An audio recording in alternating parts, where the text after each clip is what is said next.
Now this is operator instruction. Now a couple critical things about testing this product is you need to condition the product in the bag. You don't want to have it all jammed to one side. You want to make sure it's all level because we're looking for this little cushion of air to expand the package. So we got to have a little head space in order to test this product. Okay, so make sure you condition it, get it all level in the package. Then you're going to open the door. Okay, now I would suggest keeping this door closed when you're not running them, because that keeps dust and everything from getting blown inside this chamber. What I'd like to do is also, if you see a whole bunch of dirt build up on this sealing surface or this door seal, a little bit of warm water is all you need. Wipe it off once in a while. That's all. Don't ever put any kind of oil or any kind of a grease or anything on here, because it will just attract more of the dust. It'll stand quite a bit of dust. I don't think you don't have a real dusty environment here, so that's probably not going to be an issue. But I would suggest when you're not running it, keep the door closed. Okay? So open the door, level out your product in your package, then center it up. You're going to set it on this little spacer we have inside, so we have it up in the sensing zone. Okay? Now you're going to close the door. All right. First thing you have to do is select what product you want to run. So you're going to hit Product Select. Okay. Now we can put 245 different products in here. If you watch, I'll arrow up. There's 245. You can go down. You've only got one product in here. Okay. So once your product is in view here, you can either, all you have to do is touch one of the select buttons to select the test. It's going to go right to the default test, which is decay test. You're going to be running the decay test on all your products. Okay? Okay, on this screen what it's going to show is going to show you after the test is over, the light will light up green if it passed, it'll light up red if it fails. Okay, on the screen, if you're looking at, look at this bottom row, what we do is we do a initial test. So it's like a two-step test. So in the first 10 seconds, we want to see that package expand about 0.010 of an inch.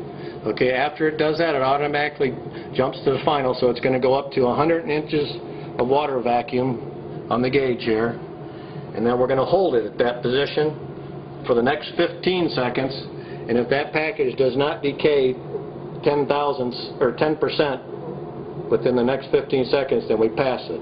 If it decays more than 10%, we'll fail it, and what we'll do is as soon as it hits that 10%, it's going to shut the test off, and you'll show a fail light on the screen here.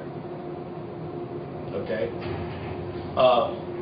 Going back to where we were, if you had the start select button selected, you'd have to close the door, then push the start button to start the test. The way we have it set up now, all you're going to have to do is close the door. As long as it makes this switch here, we start the test. Okay. So once you've got the product in there, you got the test selected, the product selected, you're going to just close the door. The plate's going to drop. It's creating a vacuum. You can see the plate move as it expands. Once it reaches 100 inches of water vacuum, we hold it. Right, if you look right here, there's where it peaked at, 258. Here's the actual reading. So here's your decay. So as it runs, it drops 10% over there. That package was good. If you see the green lights pass, it only dropped 0.7%, and we passed it. So that package was able to hold the pressure at 100 inches of water vacuum for 15 seconds, and it only dropped 0.7% of decay, which is a good package. Now, if it would have dropped more than 10%, we would have got a fail, and you'd have to try and find out where the opening is. If it's not visible, there's some other options. I don't know if you put it in water to try and find bubbles, or just what you might want to do to find the opening. That's pretty much all there is to running this.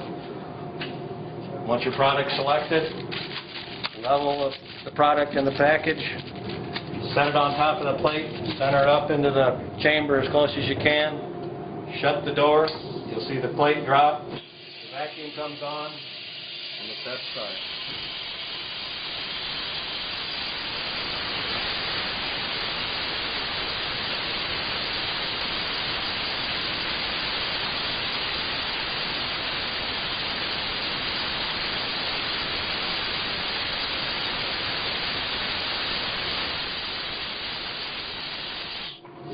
15 seconds elapsed. It passed. It only dropped 1%. It's a good seal on that package.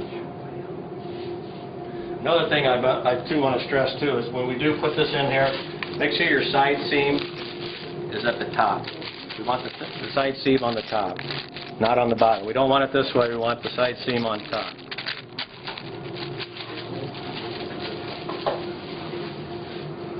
I guess that's about it for the operator.